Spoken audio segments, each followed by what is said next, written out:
Hello বন্ধুরা, সবাইকে স্বাগতম জানিয়ে আজকের ব্লগটা এখান থেকে শুরু করলাম। আমি তাপসী চলে এলাম নতুন একটি ব্লগ নিয়ে।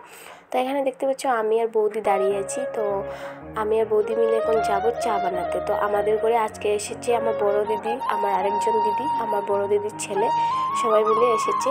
তো ওরা আসার সময় কি এনেছে দেখে নাও। তো এখানে আমার বড় দিদি তারা এনেছে মিষ্টি, সিঙ্গারা, কেক, অনেক কিছু নিয়ে এসেছে। সন্ধ্যার সময় চায়ের সাথে এত কিছু খেলে কিন্তু সেই রাত্রেবেলা ভাতটা খাওয়া হবে না। তো চাটা খেয়ে নিয়ে তারপর কাজে চলে যাব। তো ঘরে মানুষজন আসলে কিন্তু অনেকটা কাজ বেড়ে যায়, মানে অনেক বেশি কাজ থাকে। তো এখানে দেখতে পাচ্ছি চকি মাছটা কেটে নেব, আর সাথে এনেছি ইলিশ মাছ। তো সেই ইলিশ মাছের মধ্যে নুন দিয়ে ভালো করে ধুয়ে নিতে হবে পরিষ্কার করে।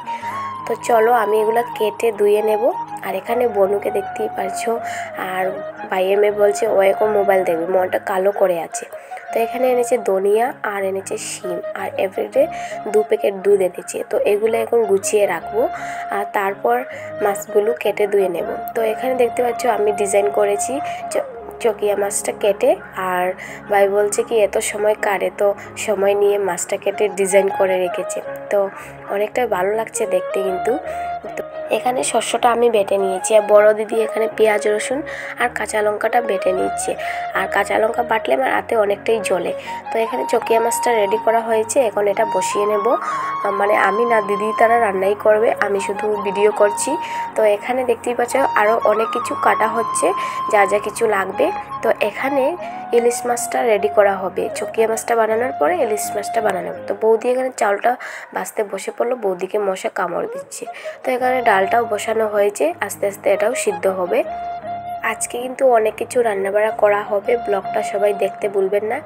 আর এখানে দেখতে পাচ্ছ চকিয়া মাছের মধ্যে আরও দিয়েছে কাঁচা লঙ্কা বেটে, পেঁয়াজ আর অনেক কিছু বেশি করে দিয়েছে। তো এখানে দেওয়া হয়েছে টমেটো। তো এখন দিদি, মানে বড় দিদি এটা বসিয়ে নেবে। তো এখন কড়াইটা বসানো হয়ে গেছে, এর মধ্যে তেল দিয়ে এই মাছটা বসানো হয়ে যাবে।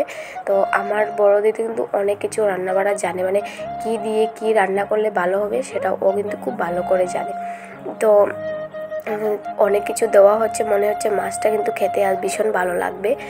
তো এখন ভালো করে এটা মেখে নেবে, আর তারপর বসিয়ে নেবে। আমাদের ঘরের কেউ কিন্তু ব্লগের মধ্যে আসতে চায় না, তো আজকে সবাইকে নিয়ে নিলাম। আমার একা একাই ভিডিও করতে হয় ভাই আর বোনকে নিয়ে। তো আজকে সবাই এসেছে ব্লগের মধ্যে, আমার অনেক আনন্দ লাগছে। সবাই ব্লগে আসলে কথাবার্তা বললে কিন্তু অনেকটাই ভালো লাগে। তো এখানে দেখতেই পাচ্ছ চকিয়া মাছটা আস্তে আস্তে হয়ে যাচ্ছে, ডালটা প্রায় সিদ্ধ হয়ে গেল, এখন ডালটাকে নামিয়ে নেব।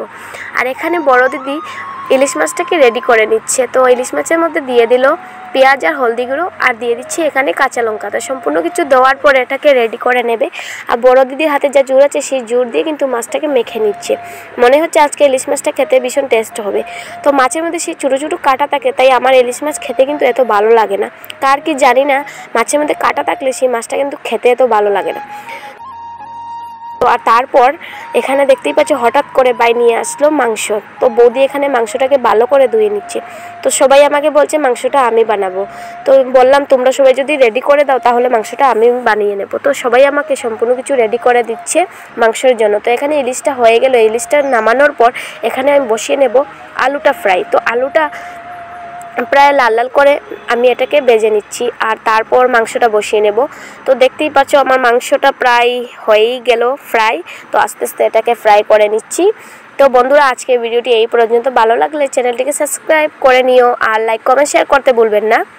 আজকে আমাদের বাড়িতে অনেকজন এসেছে, আর সেই আনন্দের মুহূর্তটা তোমাদের সাথে শেয়ার করলাম। আর রেগুলার যে ভিডিও করব সেই ভিডিওর জন্য অনেক কিছু দেখাতে হয়, কিন্তু আমাদের মধ্যে এমন কিছু নেই যা কিছু তোমাদের সাথে তুলে ধরবো, তোমাদেরকে দেখাবো। তো যখনই কিছু ভালো কিছু হয় তখনই আমি ব্লগ ভিডিও করি। তো চলো বন্ধুরা আজকের জন্য এই পর্যন্ত, দেখা হবে অন্য আরেকটি ব্লগের সাথে।